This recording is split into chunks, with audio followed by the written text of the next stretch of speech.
Dilbərin 7 yaşlı oğlu yuxuya gedə bilməyib qonaq otağına qayıdır və anasına əsəbi şəkildə bu sözləri deyir. Mən yatanda heç gəlib mənə mahnı oxumursan. Dilbər təəccüblənmiş halda soruşur. Mən bilmirdim ki, sən bunu istəyirsən. Anasını tənqid yağışına tutan oğul isə cavab verir. Mənim üçün heç nə etmirsən. Ad günü mənə 10 ay sonra da ev tapşırığını da lap zəhləm gedir. Məntiqli səslənməyən bu cavab böyük ehtimal sizə tanış gəlir. Bir çox valideyn belə situasiyalara düşür. Ələlxüsus, uşaqların rasional fikirləşəcək qədər böyüdüyünü güman edənlər onların niyə belə gülməli məsələlərdən pis olduqlarını anlaya bilmir.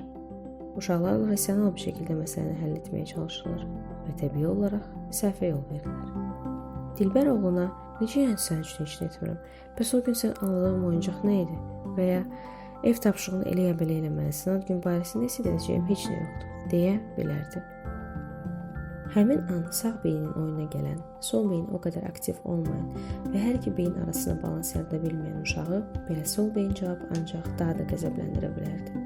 Hisslərinə qapılmış balaca anasının nə dediyini dərk edə bilməyəcəkdi və beləliklə bir-birlərini başa düşə bilməyən ailə üzvləri arasında bir uçurum yaranacaqdı.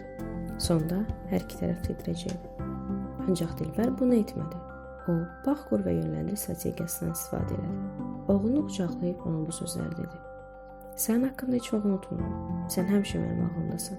Mənim üçün necə dəyərli olduğunu bilməyini istəyirəm. Oğlu yavaş-yavaş onu narahat edən məsələləri anasına danışmağa başladı. Ana oğlunu hələ də qucaqlayırdı və balacanın dediklərinə diqqətlə qulaq asırdı. Balaca qardaşım məndən daha çox diqqət görür. Ev tapşırığını etməyə heç vaxtım qalmır və s. və ilaxır. Dilbər oğlunun danışdıqca sakitləşdiyini hiss edirdi. Artıq rasional cavabları daha azadlıqlı olan balacanın spesifik problemlərini nəzər salaraq ona həll yol tapmağa kömək etdi. Belə məqamlarda valideynlər uşaqlarının həqiqətən köməyə ehtiyacı olduğunu, yoxsa onların qanına susadıqlarını anlaya bilmirlər.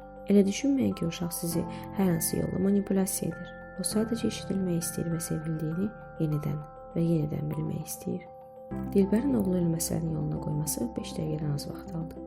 Hər iki tərəf nəticədən məmnun ayrıldı. Əgər tam əksinə ana uşağın yerindən durduğu və vaxtında yatmadığı üçün sol beyninlə balacanın üstündən qışqırsa, hər iki tərəf lazımsız yerə əsəb keçirir və son olaraq uşağın yenidən yuxuya getməsi daha çox vaxt alır. Ən vacibi isə Dilbərin cavabı daha sevgi dolu və qayğıkeş idi.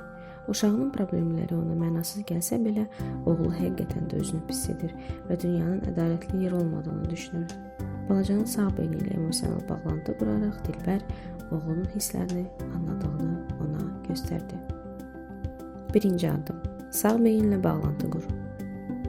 Biz məntiqə çox öyrəşmişik. Hər şeyi məntiqlə həll edirik. Oğlunun sörümçək adam kimi divara dırmaşa bilmədiyi üçün əsəbi olduğu vaxt ona fizika qanunlarını başa salmaq çox da uyğun davranış deyil. Ya da qızınız balaca bacısının daha çox diqqət gördüyü üçün məyus olanda hər ikiniz eyni sevirik deyə uşağın üstünə getmək lazım deyil. Əvəzində ilk olaraq rasional beynimizi bir kənara qoymalıyıq və unutmamalıyıq ki, uşağın hissləri bizə yersiz gəlsə də, uşaq üçün bu hisslər real və əhəmiyyətlidir.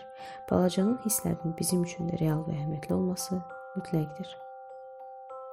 2-ci addım. Sol beyninə yönləndir.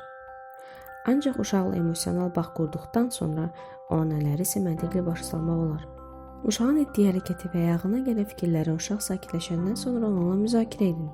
Sizin köməyiniz nəticəsində emosiyalarla yola getməyə başlayan uşaq dediklərinizi daha yaxşı qavraya biləcək. Belə olduğu halda verəcəyiniz tərbiyə və ya tətbiq edəcəyiniz dizam metodu daha effektiv olur. Əlbəttə unutmayın ki, bu birinci strategiya həmişə işləməyə bilər. Ola bilər ki, iş işdən keçib və uşağı sakitləşdirmək artıq mümkün deyil. Bəlkə uşaq acdır və yatıb dincəlməyə ehtiyacı var. Eyni zamanda sırf uşaq məntiqli hərəkət edə bilmir deyə onunla əvvəlcədən müəyyənləşdirdiyiniz cızıldan çıxmasına imkan verməyin. Bir dəfə keçsəz, uşaq gələn dəfə yenə göz yumacağınızı düşünəcək və bu dəfə uşağı tərbiyə və hörmət çərçivəsinə salmaq qat-qat çətin olacaq.